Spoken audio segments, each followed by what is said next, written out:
this is Marjory Stewart-Baxter. She's the first sourdough starter I've made. Excuse the state of the outside of the jar, but it is what it is. I'm quite pleased with how she's coming on. If you have a look here, you can see she's got lots of bubbles. She's got some sort of liquidy bits on top, which I've read isn't too much of an issue. We're on day 3 with Marjory, and so what I'm going to do is I'm going to split her in half, get rid of half, and feed her. So the page I've been reading, the blog I've been reading about starters on, says to get rid of half and then feed her. So that's what I'm going to do today. So this will be the first time I feed her. So let's see what happens. So the first thing I've got to do is weigh out how much of Marjory Stewart-Baxter there is. So I'm going to do this now into a bowl. Bear with me because I'm quite a fumbly person. I do make a mess of things, so let's see if she just, oh, she is just sliding in. Let's use the, oh gosh, she really is. I might need to get a spatula to get that last bit of her out. I'll be back in a sec.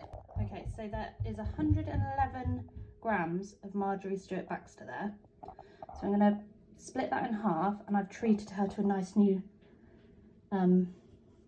jar. So yeah, I've got to split that in half. Now what I am going to do, and I did, oh, 112 grams of Marjory Stewart-Baxter. She's putting on weight. Now I don't know if this is something you can do, but what I'm hoping to do is split her in half, and with the other half it says to discard it, but I'm thinking if I put it in another jar, could that be another starter that I sort of feed and grow? I don't know. So I don't see why that wouldn't work. So I'm going to try that anyway. So I'm going to split it into 2. Oh gosh. Okay, it's 100. Yeah, so that's what I'm going to do. I'm going to split it in half and then give Marjory Stewart-Baxter a friend. So it did say she should be stretchy, and she definitely feels stretchy as I'm like plopping her off the spoon. I think, you know, it's approximate, isn't it? So, oh, massive bit of her's gone in now. Okay, okay, that'll do. So there's half of Marjory Stewart-Baxter's in that jar, and the other half of hers there, and that's going to be her new friend. Right, okay, so we've got Marjory Stewart-Baxter in here, and Hubert here. So here they are, both in their fresh new jars, and now I've got to feed them. So the page I'm following says to add 60 grams of water, 60 grams of plain flour. Oh, sorry, that was my scales dragging across the thing. That wasn't anything else. So yeah, I've got to add 60 grams of plain flour, 6 grams of water, mix it into a paste, and then loosely pop the lids back into their warm spaces. And so I'm really hoping it works, because this is like my new obsession, is trying to make sourdough. Basically, I've got a really bad habit of loving the idea of a hobby, like go full whack with it, buy all the kit, like read up on it, become obsessed with getting it right, like I'm an absolute perfectionist with it, and then without a doubt, maybe 2-3 months down the line, if that, I've forgotten all about that and I've got a new hobby. So don't know, this may just end up festering away and never becoming bread, but I'm hoping that within a week it's I'm still interested enough to make it into bread. So yeah, I'm on day 3 with Marjory Stewart-Baxter, Hubert, and it did say on there as well that it will start to smell not overly pleasant. It said like a sweaty gym bag, and it does smell a bit cheesy, so I also think that must be a good thing, because it said it would smell, and yeast sometimes smells a bit cheesy, so I'm hoping it's like yeasting up, I don't know. But anyway, that's where I'm at. Right, so I want 60 grams of plain flour. And I started the starter with wholemeal flour because it said that that works best. So that's what I've done. There we go. So that's going into Marjory Stewart-Baxter. This is not gonna, oh, bugger. I knew that was gonna, oh. I'll put my phone down. Right, so that's 60 grams of water going into Hubert Cumberdale there.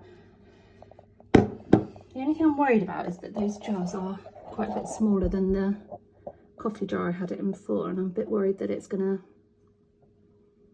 they're gonna be too small. Might have to buy some more jars. That's not gonna go down well.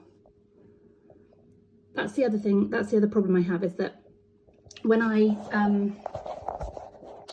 start a new hobby, I buy all the kit. Oh god. Oh, sorry, I'm just trying to stand my phone up. I don't know how people do these videos. How are you meant to keep your phone in one place? It's leaning on the flour. I buy all the gear and spend a fortune on it, and then lo and behold, once I've bought everything that I need to do that hobby, my attention sort of disappears and I'm on to the next thing. I was my hobby last year somewhere was making sausages, and I had actually bought my husband a meat grinder with a sausage making attachment for Christmas or his birthday, like about 10 years ago, thinking that was a really thoughtful present because, you know, he likes barbecuing, and I thought maybe he'd like to make his own meat things for it, but he never used it. So one day I thought, I'm going to try and use it, and if I can make use of it, then I won't get rid of it, and if I think it's rubbish, then I'll get rid of it. And I made some sausages, and I thought, this is the best thing ever, I love this, I can't believe I've never made sausages, blah blah. All the stuff like sausage skins, and like made all different sausages. I made chicken and chorizo sausages, I made apple and pork, and just pork and black pudding, and can't remember what else, like loads of different sausages. And then I thought, this is great, I'm gonna do sausage making as my hobby. Like, that's literally a brilliant hobby. I can make sausages for people's birthdays, I get a nice present of some nice sausages, I can tailor make them to people's taste. So I then went and bought a sausage making attachment for my KitchenAid, and don't know how much I spent on that, but it came, and by the time it came I was off of making sausages. So did I learn from that? No. Okay, so that's annoying. I haven't got a little spatula to try and scrape the sides, because I did have one and I thought, who's ever going to use a little spatula like that, and I got rid of it. But actually this would have been quite handy. Anyway, I've given them a good mix. I'm going to clean the sides up a bit as much as I can with a spoon or fork or something, and maybe a knife, maybe a butter knife, that might work. And then all I've got to do is loosely put the lids on, put them back in their warmish spot, and put them back in the window, I guess. Oh, and I've got to put a hair bubble. I haven't got an elastic band, but I'm going to put a hair bubble around them so I can see how much they've grown. So at the moment it's like about 2.5 fingers tall. So Marjory Stewart-Baxter's, yeah, oh, that one's, you know, no, they're both about 2.5 fingers tall, so that's quite even. Oh, fair play to me. Anyway, if anyone's got any advice on how to do better starters, or, you know, tips and things that might be useful to me as a first time starter, that would be really great. And then I also bought these things here, so everyone has these baskets for proving their proving their sewing. This I think is for mushing it around on the thing. That's meant to be for scraping the inside of the bowl, but it's not very flexible, so I don't think that's very good. But it's got 2 bowls. I don't really know what the difference in shapes for, because you don't cook them in this, so not really sure about that. But anyway, so I've got those. This wiggly thing, because in the videos I've watched, people keep whisking it. In here I won't get it out because I'm really clumsy and I'll probably cut my finger off, but there's one of those things for slicing. And then I also bought, because I didn't have a casserole or a Dutch oven, this was the one that really pissed him off, because well, we've got pans and a slow cooker, and obviously 60 quid for a thing to bake bread in for a few weeks is probably not ideal in his eyes, but what can I do? It was nice and green.